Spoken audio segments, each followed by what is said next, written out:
Breaking news to AP cabinet సమావేశం ముగిసింది. సమీకృత పర్యాటక పాలసీ 2024-29 కి కేబినెట్ ఆమోదముద్రను వేసింది. ప్రధానమంత్రి నరేంద్ర మోదీ ఆవాస్ యోజన గిరిజన గృహ పథకం అమలుకు గ్రీన్ సిగ్నల్ ను కూడా ఇచ్చింది. ఇక గత 5 ఏళ్లలో నిర్మాణం ప్రారంభం కాని గృహాల రద్దుపై ఒక నిర్ణయానికి వచ్చింది ప్రభుత్వం. సిఆర్డీఏ అథారిటీ ఆమోదించిన 23 అంశాలకు కేబినెట్ ఆమోదం తెలిపింది.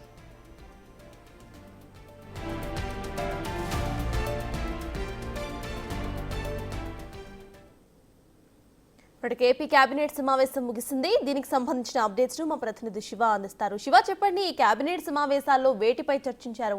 అప్డేట్స్ ఏంటి? సతాజ్ మొత్తం మీద చూసుకుంటే ఏపీ క్యాబినెట్లో ఏజెండా కంటే ముందుగానే క్యాబినెట్ భేటీ ప్రారంభం కానీ అదాని అంశానికి సంబంధించి క్యాబినెట్ విస్తృతంగా సమావేశించింది జరిపింది. దాదాపుగా 40 నిమిషాల పాటు అదాని వ్యవహారానికి సంబంధించి ప్రభుత్వం తీసుకున్న నిర్ణయాలు, తీసుకోబోతున్న నిర్ణయాలకు సంబంధించి ముఖ్యమంత్రి చంద్రబాబు సహచర మంత్రులకి దిశానిర్దేశం చేయడం జరిగింది.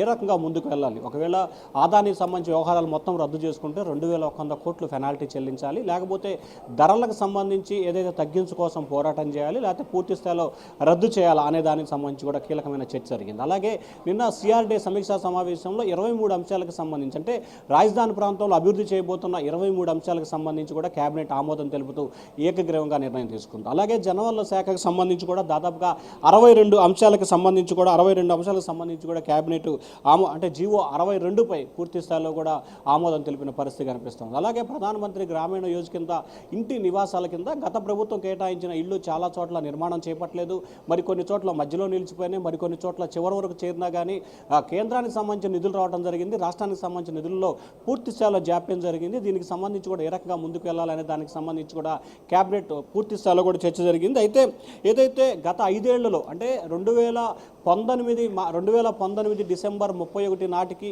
ఎవరైతే ఆవాస్ కింద ఇల్లును ప్రారంభించుకోరో ఆ ఇంటినన్నింటిని కూడా ఈ సంవత్సరానికి ఇప్పటికి రద్దు చేయాలని చెప్పి కూడా కేబినెట్ నిర్ణయం తీసుకున్నట్లు కూడా తెలుస్తోంది. అలాగే సిఆర్డీ సమీకృత పాలసీకి సంబంధించి 2024-29కి సంబంధించి కూడా ఏపీ కేబినెట్ ఆమోదం, అంటే పర్యాటక రంగానికి సంబంధించి పెట్టుబడులు, అలాగే అభివృద్ధి, కొన్ని పర్యాటక ప్రాంతాలకు సంబంధించి ఏర్పాటు చేయడం తదితర అంశాలకు సంబంధించి కూడా కేబినెట్ భేటీ ఆమోదం తెలిపింది. దాంతోపాటుగా ఐటీ పాలసీకి సంబంధించి కూడా కొన్ని కీలకమైన అంశాలను కూడా ఆమోదం తెలుపుతూ కేబినెట్ నిర్ణయం తీసుకుంది. అలాగే రాజధాని ప్రాంతంతో పాటు రాష్ట్రం వివిధ చోట్ల భూ కేటాయింపులకు సంబంధించి కూడా 4 సంవత్సరాలకి భూ కేటాయించాలని చెప్పి కేబినెట్ నిర్ణయం తీసుకున్నట్టు తెలుస్తుంది. అలాగే కాకినాడ పోర్టుకు సంబంధించి గత వారం 10 రోజులుగా కొనసాగుతున్న బియ్యానికి సంబంధించి కూడా ముఖ్యమంత్రి చంద్రబాబు, ఉప ముఖ్యమంత్రి పవన్ కళ్యాణ్ తీవ్ర స్థాయిలో అసంతృప్తి, ఆగ్రహం కూడా వ్యక్తం చేసినట్టు తెలుస్తూ ఉంది. అధికారులు, ఐఏఎస్, ఐపీఎస్ అధికారుల తీరుత మూలంగానే ప్రభుత్వానికి చెడ్డ పేరు వస్తుందని చెప్పి కేబినెట్ భేటీలో చంద్రబాబు ప్రత్యేకంగా కూడా ప్రస్తావించినట్టు తెలుస్తూ ఉంది. అలాగే డిప్యూటీ సీఎం పవన్ కళ్యాణ్ చేసిన ప్రతిపాదనలపై కూడా కేబినెట్లో అనేక అంశాలకు సంబంధించి చర్చకు వచ్చాయి. ముఖ్యంగా రేషన్ మాఫియా, సోషల్ మీడియా వ్యవహారాలు, అలాగే రాష్ట్రంలో శాంతి భద్రతలు, అలాగే గత 5 సంవత్సరాల కాలంలో ఇసుక, మద్యం, రేషన్ బియ్యం సంబంధించి గత ప్రభుత్వం చేసిన తప్పిదాలన్నిటిపై కూడా కొన్ని పాలసీలు తీసుకురావాలని చెప్పి కూడా డిప్యూటీ సీఎం పవన్ కళ్యాణ్ ప్రతిపాదనలు చేయడం జరిగింది. ఆ ప్రతిపాదనలు కూడా ఏపీ కేబినెట్లో చర్చించి వాటిని కూడా ఆమోదించాలని చెప్పి నిర్ణయం తీసుకున్న పరిస్థితి కనిపిస్తూ ఉంది. అలాగే ఏపీ టెక్స్టైల్, ఏపీ మ్యారిటైమ్ పాలసీలకు సంబంధించి కూడా ఏపీ కేబినెట్ ఆమోదం తెలుపుతూ నిర్ణయం తీసుకుంది. అలాగే పొట్టి శ్రీరాముల వర్ధంతిని అంతరాత్మన దినంగా నిర్వహించాలని చెప్పి కూడా ఏపీ కేబినెట్ నిర్ణయం తీసుకున్న పరిస్థితి కనిపిస్తుంది. వాస్తవానికి గతంలో పొట్టి శ్రీరాములకు సంబంధించి గత 5 సంవత్సరాల కాలంగా, అంటే రాష్ట్ర విభజన జరగకముందు కూడా ప్రతి సంవత్సరం కూడా నవంబర్ 1వ తేదీన ఆంధ్ర రాష్ట్ర అవతరణగా దినోత్సవంగా నిర్వహిస్తారు. కానీ రాష్ట్ర విభజన తర్వాత గతంలో 2014-19 వరకు టీడీపీ నిర్వహించలేదు.